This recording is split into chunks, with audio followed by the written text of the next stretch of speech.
AP రాజకీయాల్లో ప్రకంపనలు రేపుతున్న తిరుమల లడ్డు వ్యవహారంపై మాజీ మంత్రి విపక్ష వైఎస్ఆర్సీపీ సీనియర్ నేత కొడాలి నాని తొలిసారి స్పందించారు.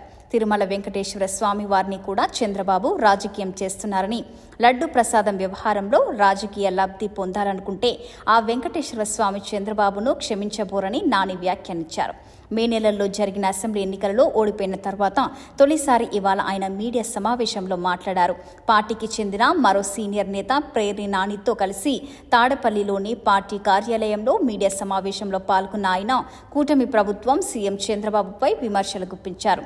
వైసీపీ అధికారంలో ఉన్న సమయంలో లడ్డు ప్రసాదం తయారీలో కల్తీ నెయ్యిని ఎప్పుడు వాడలేదని కొడాలి నాని అన్నారు. తిరుమల లడ్డు ప్రసాదంపై తప్పుడు ప్రచారం చేస్తున్నారని, శ్రీవారి ప్రతిష్టను మంట కలిపేలా చంద్రబాబు వ్యవహరించారని ఆరోపించారు. రాజకీయ ప్రయోజనాల కోసమే జంతు కొవ్వు కలిసినట్టుగా చెప్తున్నారని మండిపడ్డారు. జంతు కొవ్వు కలిసినట్టుగా ఎవరూ రిపోర్ట్ ఇవ్వలేదని పేర్కొన్నారు. చంద్రబాబు నాయుడు అసలు వెంకటేశ్వర స్వామివారి భక్తుడు కాదని కొడాలి నాని ఆరోపించారు.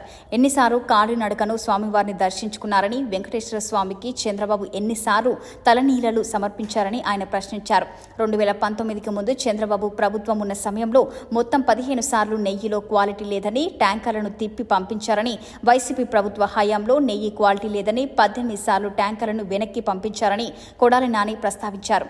లడ్డులో జంతువుల కొవ్వు కలిసిందని చంద్రబాబు చెప్తుంటే అలాంటి ఇది ఏమీ లేదని టీటీడీ ఈవో శ్యామలారావు చెప్తున్నారని పేర్ని నాని అన్నారు. లోకేష్ అయితే పంది కొవ్వు కలిసిందని తప్పుడు ప్రచారం చేస్తున్నాడని అన్నారు.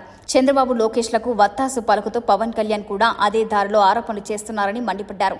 కూటమి నేతల పాపాలను క్షమించి వదలలేమని కోరుతూ సెప్టెంబర్ 28న వైసీపీ తరపున రాష్ట్ర వ్యాప్తంగా దేవాలయాల్లో పూజలు చేస్తామని పేర్ని నాని ప్రకటించారు.